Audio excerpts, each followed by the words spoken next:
श्री कृष्ण जी का आशीर्वाद लेके आज आप लोगों के साथ मैं शेयर करने वाला हूँ श्रीमद् भगवद गीता चैप्टर 18, जिसका नाम है मोक्ष संन्यास योग। ठीक है, तो यहाँ पर भगवान अर्जुन को बोल रहे हैं कि हे अर्जुन, हम 3 प्रकार जैसे खाना होता है हम लोग का, सात्विक, राजसिक, तामसिक, 3 प्रकार का कर्म होता है, सात्विक, राजसिक, तामसिक, वैसे ही 3 प्रकार का ज्ञान भी होता है, सात्विक, राजसिक और तामसिक।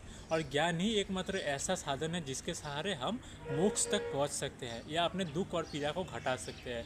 क्योंकि अगर हम लोग के अंदर किसी आदमी के अंदर ये सब ज्ञान होता है कि वो सोचता है कि अगर वो कर रहा है, ठीक है, लेकिन वो ये मूर्ख आदमी होता है जिसको ये तक पता नहीं कि सब करने वाला वो भगवान श्री कृष्ण है, जो हम लोग के सबका अंदर में है, खाली देरी है हम लोग को पहचानने में। ठीक है, तो भगवान यहाँ अर्जुन को बेसिकली कर्म के और ज्ञान का महत्व के बारे में समझा के ये बोल रहे हैं कि हे अर्जुन, 3 प्रकार का ज्ञान होता है। ठीक है, सात्विक, राजसिक, तामसिक। तामसिक ज्ञान वो है जो अपने सुख साधन के लिए किसी दूसरे को कष्ट दे के या किसी दूसरे का दिल से खेल के किसी दूसरे के दिल पे ठेस पहुंचा के अपने आप को सुख पहुंचाना, जो कभी भी उपकारी नहीं होता है। ये सब कर्म नरक की ओर में खेलता है।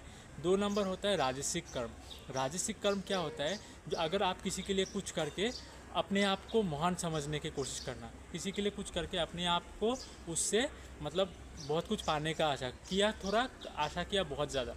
ठीक है, तो ये हमेशा ऐसा आदमी हमेशा ना बाहर खुश रख सकता है ना अंदर खुश रख सकता है। ठीक है, और एक होता है सात्विक कर्म, जहाँ पर खुशियाँ हो।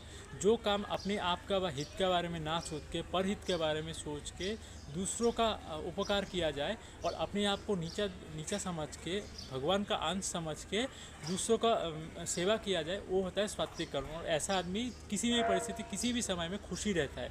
और भगवान यहाँ पर अर्जुन को ये समझाने की कोशिश कर रहे हैं कि हे अर्जुन, जैसे 3 प्रकार का खाना होता है, 3 प्रकार का गुण होता है, 3 प्रकार का कर्म होता है, ठीक है, वैसे ही ज्ञान उसे दो जिसको इसकी ज़रूरत हो।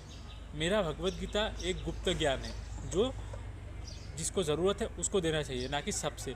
अगर तुम सबसे मेरा ज्ञान बांटोगे तो जो मुझे मानता है वो तो विश्वास करेगा, लेकिन जो मुझे नहीं मानता वो इसे पाखंड या व्यवसाय सोच के दूर ठेल देगा। इसीलिए ज्ञान उसको दो जिसको ज़रूरत है, उसको नहीं कि सब जिससे ज़रूरत नहीं, क्योंकि वो मेरे अस्तित्व को समझता ही नहीं है। तो यही था श्रीमद् भगवद गीता चैप्टर 18, जो मैंने समझा और आप लोग के साथ शेयर करने का कोशिश किया। मोक्ष संन्यास योग। अगर मेरे से कोई गलती हुआ तो मुझे अपना छोटा भाई समझ के माफ़ कर